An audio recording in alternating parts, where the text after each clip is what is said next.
Saya Siti Dianatul Roma, nomor absen 21. Saya Siti Nurfadila, nomor absen 24.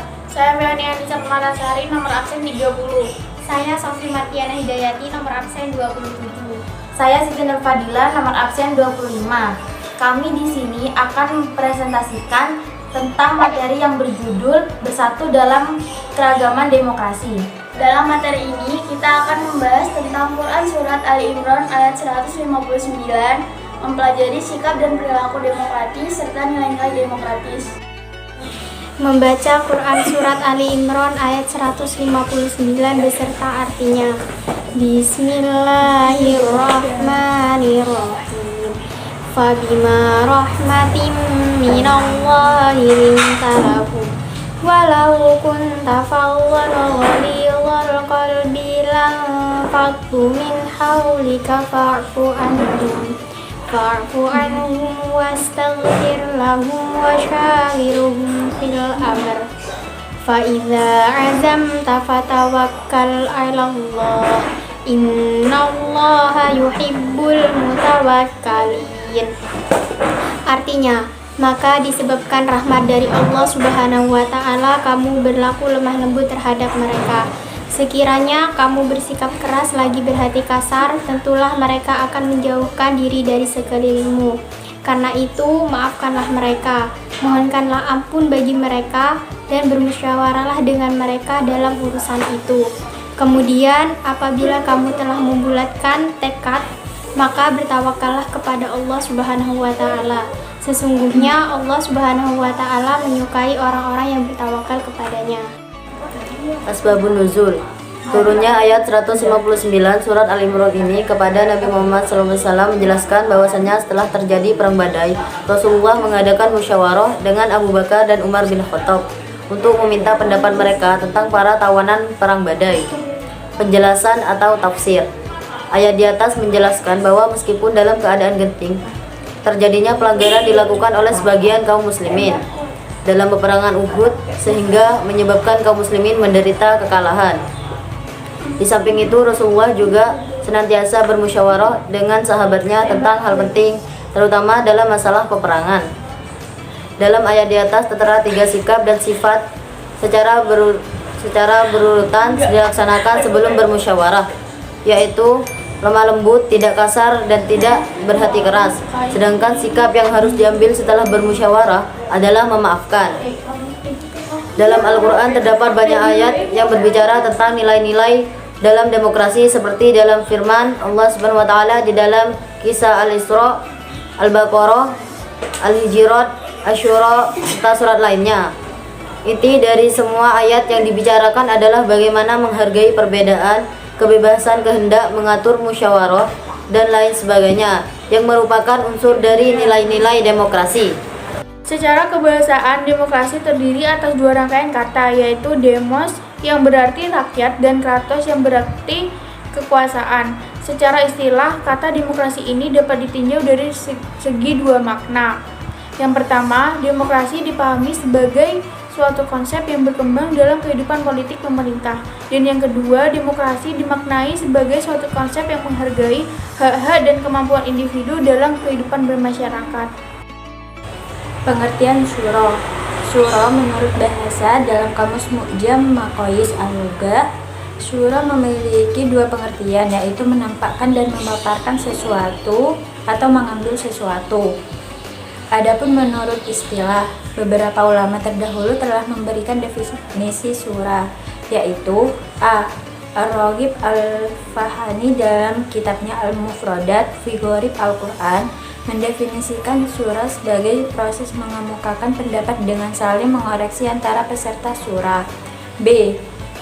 Ibnu Al-Arabi Al-Maliki dalam Ahkam Al-Quran mendefinisikannya dengan berkumpul untuk meminta pendapat dalam suatu permasalahan yang peserta syuranya saling mengeluarkan pendapatnya yang dimiliki.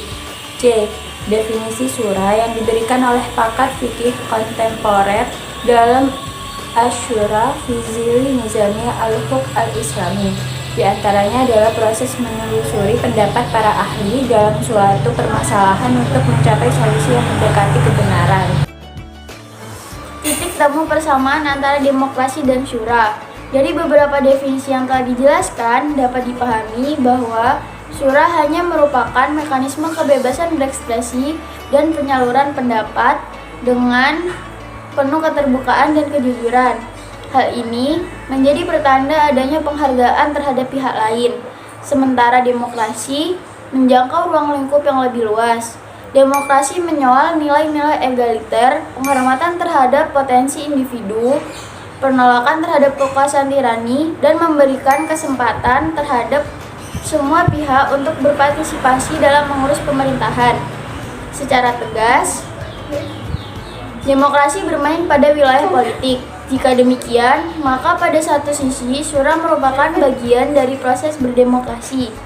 Di dalamnya terkandung nilai-nilai yang diusung demokrasi yang sejalan dengan nilai Islami itu sendiri. Nah, Islami bukanlah nilai yang berasal dari kaum muslimin saja, tapi semua nilai yang mengandung kemaslahatan, kebaikan, dan kemaslahatan, baik dari barat maupun timur. Karena Islam tidak mengenal diskriminasi, justru sikap Islam terhadap hal-hal baru yang baik adalah akomodatif. Namun demikian, pro dan kontra demokrasi dalam Islam masih terus berlanjut. Oleh karena itu, kita akan mengenal lebih lanjut pandangan-pandangan ulama tentang hal ini. Pandangan para ulama tentang demokrasi dan syura. Yang pertama, menurut Abdul A'la Al-Maududi, secara tegas menolak demokrasi. Menurutnya, Islam tidak mengenal paham demokrasi yang memberikan kekuasaan besar kepada rakyat untuk menetapkan segala hal. Demokrasi adalah buatan manusia, sekaligus produk dari pertentangan Barat terhadap agama.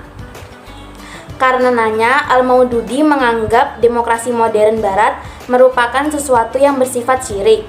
Yang kedua, Muhammad Iqbal.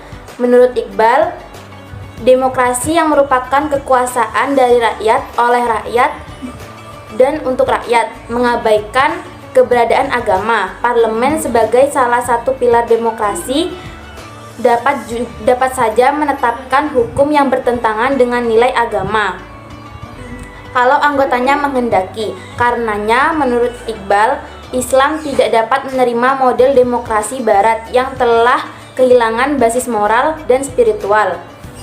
Iqbal menawarkan sebuah konsep demokrasi spiritual dilandasi oleh etik moral ketuhanan sebagai berikut: 1. Tauhid sebagai landasan asasi. 2. Kepatuhan pada hukum. 3. Toleransi sama warga.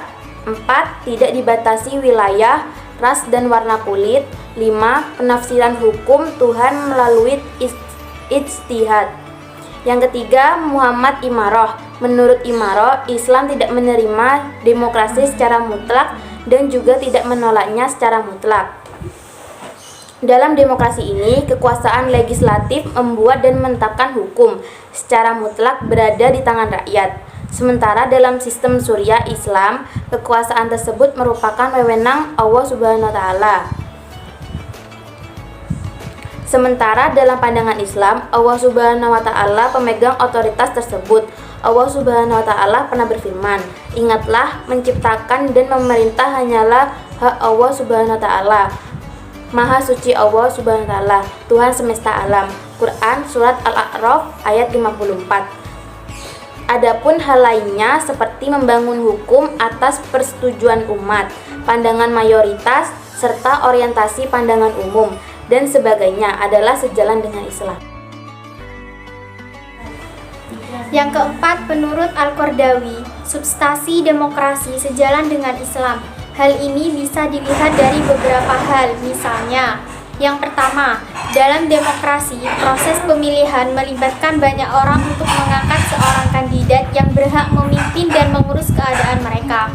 Yang kedua, usaha setiap rakyat untuk meluruskan pengusaha yang tirani juga sejalan dengan Islam. Yang ketiga, pemilihan umum termasuk jenis pemberian saksi. Oleh karena itu, barang siapa yang tidak menggunakan hak pilihnya sehingga kandidat yang mestinya layak dipilih menjadi kalah dan suara mayoritas jatuh kepada kandidat yang sebenarnya tidak layak, berarti ia telah menyalahi perintah Allah Subhanahu wa taala untuk memberikan kesaksian pada saat dibutuhkan. Yang keempat, penetapan hukum yang berdasarkan suara mayoritas juga tidak bertentangan dengan prinsip Islam. Dan yang terakhir, kebebasan pers dan kebebasan mengeluarkan pendapat serta otoritas pengadilan sesuai dengan Islam. Menurut Salim Ali Al-Basnawi, demokrasi mengandung sisi yang baik yang tidak bertentangan dengan Islam dan memuat sisi negatif yang bertentangan dengan Islam. Sisi baik demokrasi adalah adanya kedaulatan rakyat selama tidak bertentangan dengan Islam.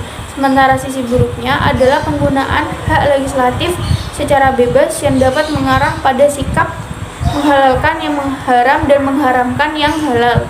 Karena itu, ia menawarkan adanya islamisasi demokrasi sebagai berikut, yaitu yang pertama, menetapkan tanggung jawab setiap individu di hadapan Allah Subhanahu wa taala.